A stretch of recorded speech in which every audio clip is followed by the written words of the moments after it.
going to be wild. Let's take a look.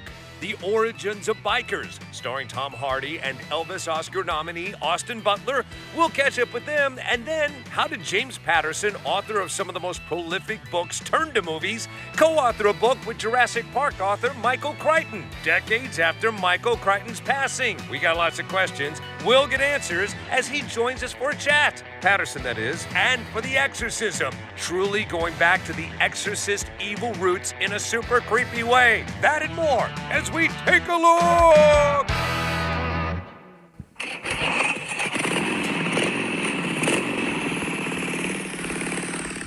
Okay, hold on.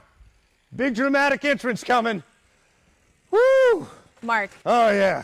What's with nothing like the wind in your hair to make you feel No. like a rebel. It's not Free. a bicycle movie. It's about motorcycles, you know, like with engines. I saw the movie. I know what we're talking about. What is this? You don't know what HR hell I've been through before. I tried to get a motorcycle to run in here, but I ran it up to the HQ, Yeah. and they absolutely said, hands down, not going to Because happen. of your record of injuries, broken bones. That's the first thing I said.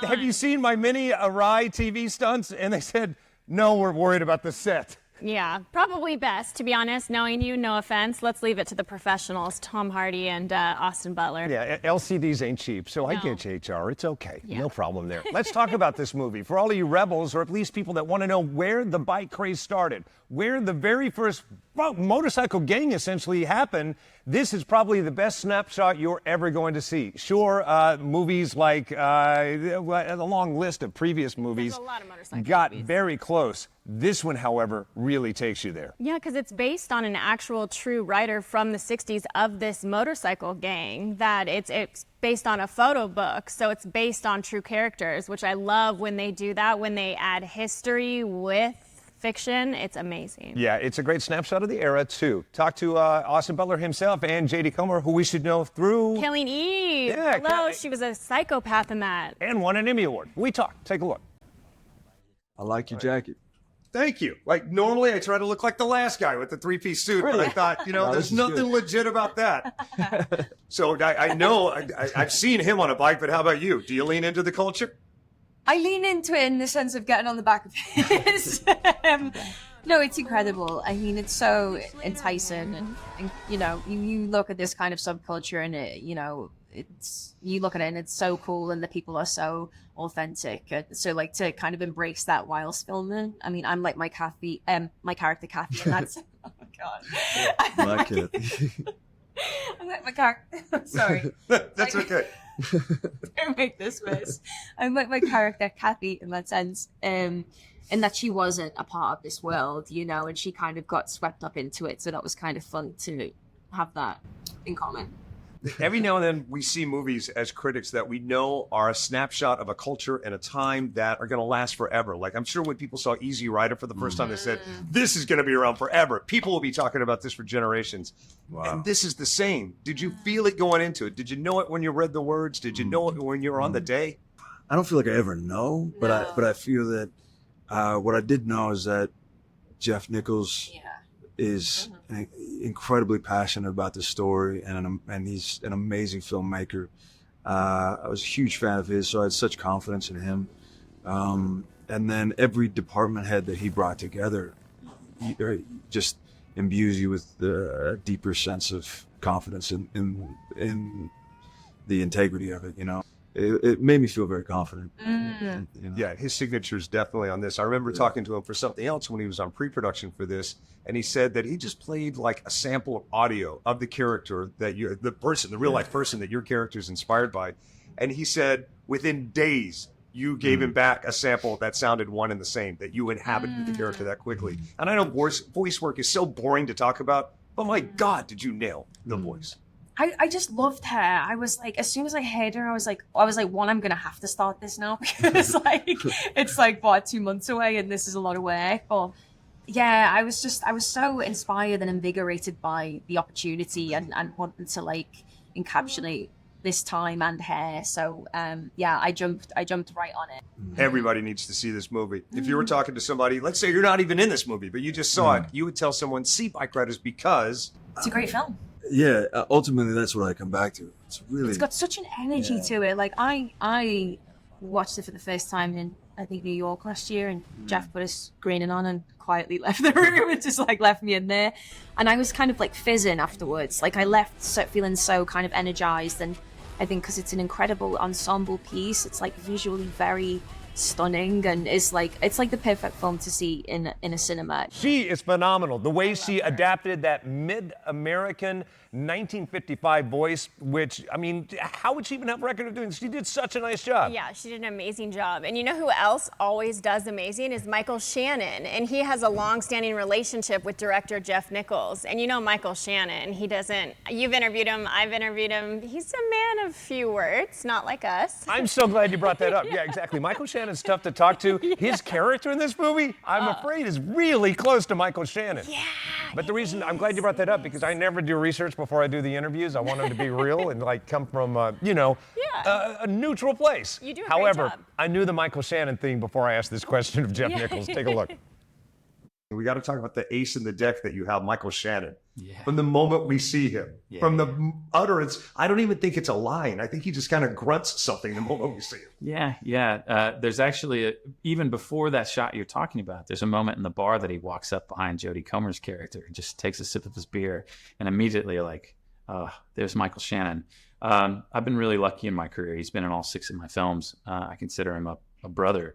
And you know, anytime you start with Michael Shannon, you're starting from a good place, because he's not going to phone it in, and he's not going to let it feel fake.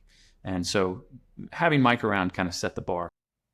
Absolutely. Michael Shannon is great in this. Everybody who walks in. Tom Hardy, I mean, don't get me wrong, he's good in it, but Austin Butler carries this movie. He is no doubt a leading man for many more movies to come. Yeah, it just so happens that they picked the perfect casting for this movie, and Austin Butler, we already know he's a superstar. So when he's on screen, he's on screen. That's all you see. Absolutely. And I know I preach, but see this on a big screen because Jeff Nichols knows how to make a movie that should be seen on a big screen. If you see his movie Mud on a small screen, you will weep openly that you didn't get to see that on the big screen. You should.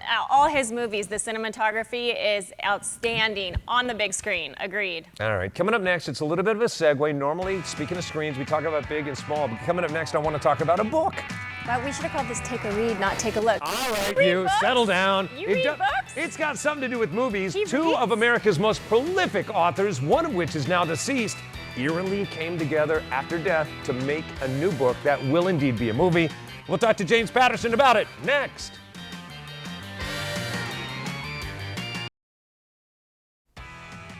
Hey, welcome back to Take a Look. My name is Marquez Allen. This is travel blogger and stuff blogger Kelly Savannah Deaton. Find her on Instagram at Kelly Savannah Deaton. How you doing? Good. How are you? All right, well, so we're taking a little bit of a segue I never thought we would do on this show. We're going to talk to authors about books. Do you read? I have to ask. Do I know how to read? No, I didn't say that. I meant that, but I didn't say it. All right. Do you read?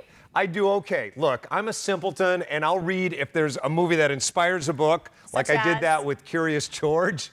I did that with Green Eggs and Ham. No, truth be told, 1975, I was a 10-year-old kid, and I read Jaws, the book, in anticipation of the movie. All right, respect.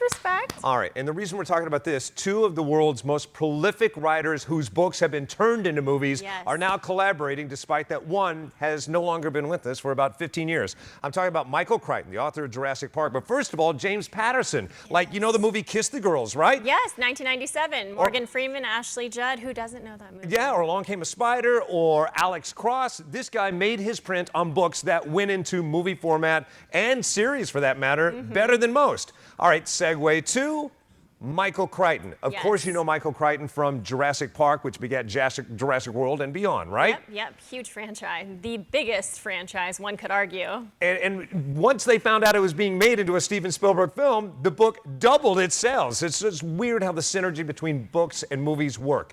Regardless, Michael Crichton's wife, when transporting their home and unpacking most of his stuff, he had passed away, found a manuscript for a book that hadn't been finished. She reached out to Michael Crichton's good friend, James Patterson, and said, will you complete this book? That's an amazing story because you have 2 very different writers coming together to make this one cohesive, great story. I love when stuff like this happens. It's really amazing. And to read the book has to be a movie. What is the book? We talk about it here. Take a look. brings me such joy to see the two of you together to talk about this book and the fact that it happened. So somebody tell me how this amazing miracle happened. Well, let me tell you. So I knew that Michael was always working on this passion project of his. It was about volcanoes. He had been thinking about volcanoes, I found out, since he was 14 years old. When I found this partial manuscript a couple of years after Michael had passed away, it was chills through my body because this was the book he had been working on. And I couldn't believe that I had a piece of Michael that he had left behind, and it was so riveting. The story was so fantastic. The characters, the essence of Hawaii, his love of volcanoes, and then it came, unfortunately, to an abrupt end. And it took me a long time to find all the pieces of the puzzle, looking for the next chapters. And Michael had done a lot of research too. Yes, I mean, that was for part of years. it. When I got involved and Sherry came to me, and there was the partial manuscript, but also an incredible amount of research, which was both wonderful and daunting. It was daunting. I'm like, do you really want all the research? And Jim was like, bring it on. Yeah, let's have it. So And here you go, boatload, yeah, here. wheelbarrows full of research coming. Right, yeah. When's the movie? Well, we're going to let it dance around in people's imaginations long enough for us to get the sets together, our team together. Yeah. It will be there. I guarantee you, mark my words, this is going to be a movie. Oh. So in the movie, Hawaii, the big island of Hawaii, is about to erupt and be destroyed. And it turns out the U.S. government has been hiding something under the island for a long time, and that's going to startle you way worse than losing Hawaii. I have one question. Yeah. Is Jeff Goldblum going to be in this? Yeah, because you have this weird crush on It was my Jeff first Goldblum. ever crush in the 90s. My first ever crush, and still is, Jeff Goldblum. Awesome. Hall We're going to pass. get her some therapy, throw some commercials down. When we come back, vampires. Vampires, they're just people. That are dead people and suck people's blood. What do you Well, mean? They got that going on, but specifically, this is an adorable vampire story everyone should see. This series, Reginald the Vampire. We'll take a look next.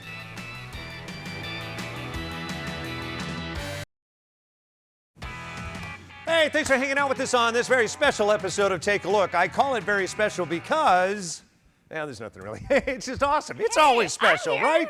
Yeah, because Kelly Savannah Deaton's here. I always argued to talk about movies on this show, whereas Kelly Savannah Deaton says, why don't you talk about series? Well, you watch sci-fi. We're talking about what?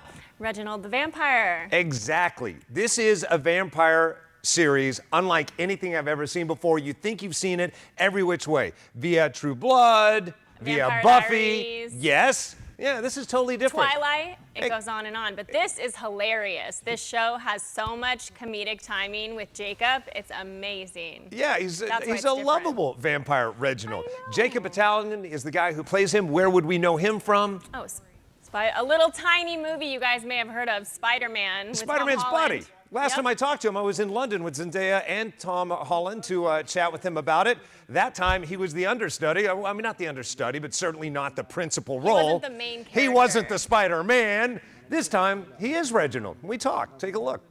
How are you digging it now that you've gotten a rhythm in it?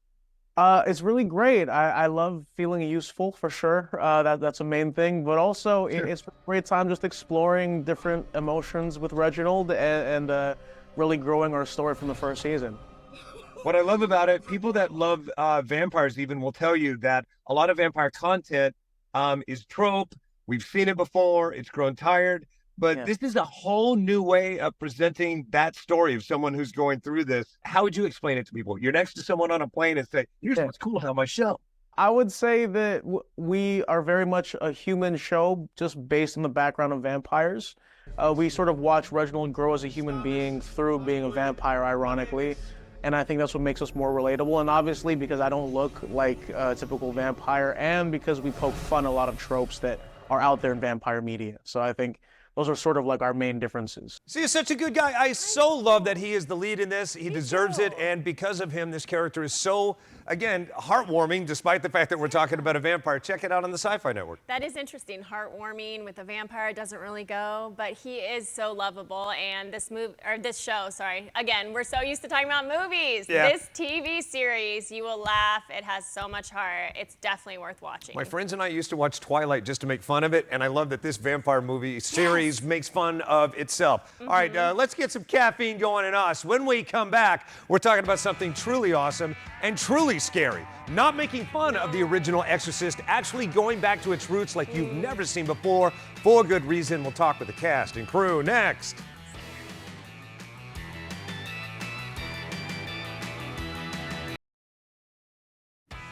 What's going on? Welcome back. It is Take a Look, where we talk about everything you should take a look at. Small screens, big screens, back to the big screens. You need to see The Exorcism in the biggest way possible. No, these movies scare me so much. Anything with demonic possession is not okay. Yeah, it's weird. You don't mind horror as long as it doesn't border on demonic possession. I love horror. I'm going to go see this for sure. I mean, I already... Yeah, I've said on this show a billion times, look how nervous you are, that I love The Exorcist, the original. Well, this one has direct roots to it. Yes, All right, so Joshua Miller is the writer-director of this movie. His dad was Jason Miller, the priest that jumps out of the window in the original Exorcist. Yes, and how do you see that as a kid and then think, I'm going to grow up and make another Exorcism movie? If we could go back on camera, I see you pop in because we mentioned your name. The creator-director of this show is also Jason Miller. Big round of applause. Now, back on topic. The Jason Miller that's the director of this, Joshua Miller, his son, is the director, writer of this, and M.A. Fortin co-wrote it. They've collaborated together a million times.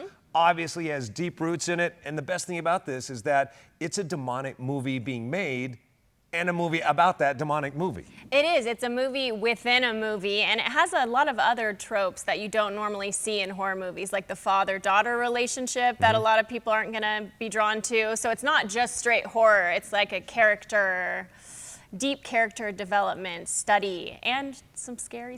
Doesn't dampen the scary. I talked to the duo about it. Look.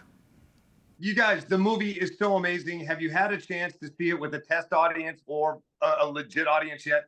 No, I'm too terrified. No. Like seeing the reaction when you see The Exorcist, people in the front row jump to the second and beyond. It causes a ripple. There's so many scenes in this equally as effective. Well, thank you so much. I mean, look, we didn't ever try to compete with the original because the original is the gold standard. You can't touch it. Why even try? So we tried to do a meta movie that hopefully would feel adjacent to it and kind of a love letter to the original, and that was that. Like you said, it's a love letter to the film in a sense, but you know, I had my own Catholic damage to bring to the table. Nothing leans into more passionate filmmaking than Damage, be it Catholic or any other kind. Preach. I mean, it's really the only way. I don't understand why anyone would make any movie for any other reason. I mean, other than not that you're hoping to have a catharsis or somehow profound effect at the other end of something like this, but I mean, but there is something purging when you're able to like take, okay, there's this issue I'm obsessed with and this problem, and you know, you hope to purge something. Yeah, or I have this bone to pick, you know. Yeah, this movie was definitely made out of rage. Yep. And it shows. You know, people always say, you know, you have rotating co-hosts on the show, and it's because I like different voices on the show. And here's a great example of why. Because when I say Adam Goldberg, I'm going to go, oh, he was great in Saving Private Ryan. However, you say Adam Goldberg and... Okay, everyone has seen How to Lose a Guy in 10 Days with Kate Hudson, Matthew McConaughey. He's the best friend, the funny guy. Come on. See? Everyone knows. Everyone at home, you know that you've seen that movie. Maybe you did. Regardless, we talked. Take a look.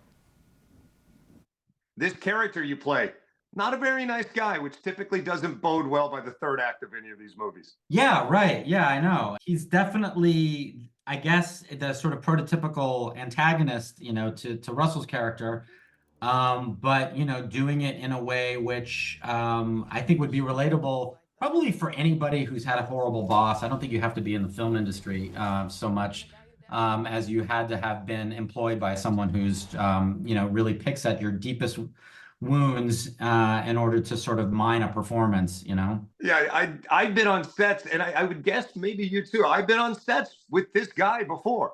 That's what a lot of crew members were telling me. You know, I've noticed that in many cases, the bigger the director you are, oftentimes, not always, but the kinder and more generous and the more, you know, sort of familial you actually are. Often second unit directors, a lot of people down the food chain will say they don't mind working with first-time directors, but it's their second time. Yeah, that sounds about right to me. That jives. He's so good in this movie, and it takes a lot to hold your own against Academy Award winner Russell Crowe. I know, and Russell Crowe's actually the one who asked him to be in this film. And the director asked Russell Crowe to be in. No, actually, the director didn't want Russell Crowe in the film. No, because of last year's Pope's Exorcism. He was in that as well. And he thought people would identify it. But now he likes that it brings up a conversation about the two different movies. I've interviewed Russell Crowe. He drives the interview, trust me. Ryan Simpkins holds her own against all of them. She is amazing. They, them, and on her Instagram now identifies as her as well. We talk. Yes. Take a look. Such an interesting character to play. I would imagine it's awesome to play a character that has so many layers like this, going through something so daunting. What was the best thing about her for you? I mean, yeah, I love the layers. I only ever want to play a character with depth, She's really passionate and headstrong and not afraid to speak her mind. And I think she's really relatable to me, at least for that reason. But there's also a tragedy to her, and this, she comes from a place of betrayal with her father, I feel like. She really is hoping for this relationship that has time and time again failed her, and she really wants it to work. Yeah, I always tell people, I think that horror suspense is always better with heart, and there's such heart at the core of this. Yeah, I totally agree. I think you need that grounded center to have a point of relation so that you buy into the scares of it. You talked about Russell Crowe. I really think this kid's going places. I think he's got talent. But we'll see. Yeah, we'll see. I don't want to jump curse. Ryan Simpkins, Russell Crowe's daughter in the movie The Exorcism. See it on the biggest screen possible, now playing. Kelly Samantha Deaton, thanks for hanging out. Yeah, thanks for having me, always. Yeah, another edition of Take a Look. We'll see you next time.